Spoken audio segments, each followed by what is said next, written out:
Bonjour et bienvenue sur cette vidéo. Aujourd'hui, vous allez découvrir le témoignage de Priska qui a participé à notre accompagnement du Virtuous Circle. Elle nous a rejoint parce qu'elle avait beaucoup d'abonnés mais elle ne savait pas comment les convertir et comment augmenter ses ventes. Elle n'avait pas de système stable et prédictible pour son activité de coach. Donc voilà, elle va nous partager son avis honnête sur les modules de la formation, sur l'accompagnement, le suivi, à savoir qu'elle a eu la prestation au complet. Elle était là avec nous 2 heures par semaine sur 3 mois et elle va vous partager honnêtement son retour et quel shift ça a eu pour elle, pour son business, pour son activité. Donc je vous laisse avec la suite de la vidéo. Petite question, c'est comment est-ce que tu as trouvé l'accompagnement dans sa globalité niveau plateforme, coaching et suivi? Donc que ce soit sur le Notion, sur les appels qu'on a eu ensemble ou sur le Slack en général. La plus-value, je pense, c'est plus les coachings et le Slack qui reste quand même un coaching à distance parce que ça permet d'être dans le feu de l'action donc ça, j'ai plutôt apprécié ces deux aspects-là. Et sur la façon dont les vidéos étaient structurées, pour celles que tu as regardées? Après, c'était bien structuré,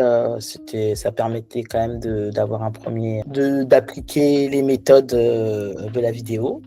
Donc c'était très clair et puis ça avait du sens avec la méthode. Ok, ça marche, intéressant. Et au niveau des coachings, est-ce que tu as eu des déclics particuliers, des conseils particuliers qui t'ont marqué plus que d'autres durant l'accompagnement ou pas? Déjà, des conseils sur la gestion plus des pubs, parce que j'avais peut-être une notion. J'ai déjà fait un coaching où on avait commencé à introduire les pubs et c'était pas autant poussé, on va dire. Donc, je pense que j'ai beaucoup appris sur les pubs, sur comment lancer les pubs. Et surtout aussi sur ce que je faisais absolument pas et que j'ai toujours du mal à faire, c'est vraiment, je pense que les pubs c'est bien, mais c'est ce que j'ai plus appris ici, c'est monitorer aussi, suivre les résultats. Ça, je fais absolument pas, alors que je sais pertinemment que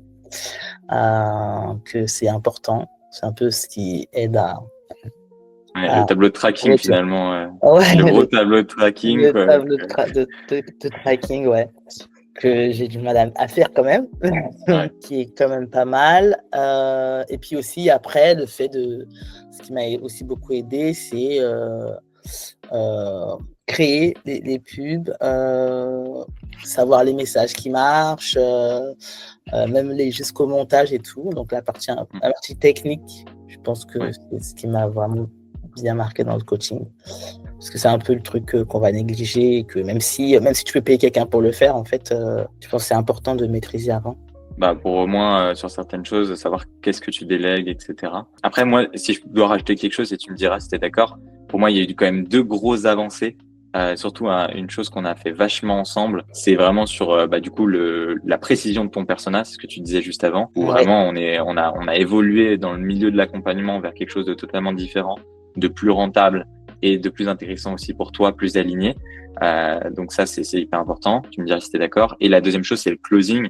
Il y a eu quand même une Priska avant-après. J'ai l'impression au niveau de la structure de ta vente, tout ça. Qu'est-ce que tu en penses? Sur le personnage, je suis d'accord. Parce que j'avais un personnage un peu... En fait, mon personnage a fait évoluer. J'ai dû faire des choix. Je pense que jusqu'à présent, j'avais pas vraiment fait de choix sur... mon persona et la posture à tenir. Donc, j'avais un persona qui était un peu trop générique, donc c'est un peu dur. Donc, c'est vrai que le travail du persona, ça a été la grosse chose du coaching, même si j'ai l'impression que depuis le début, je travaille sur mon persona. Bref. Et après, tu m'as dit le deuxième point, c'est le closing. Ouais, le closing également à retravailler parce qu'en fait, ça faisait quand même longtemps que j'avais fait le closing. J'avais commencé comme ça avec les clients et après, j'ai un peu arrêté cette partie closing, appel. Donc, je pense aussi que c'était un peu lié. J'avais quand même des blocages, aller un peu en profondeur et à titiller un peu mon prospect au départ.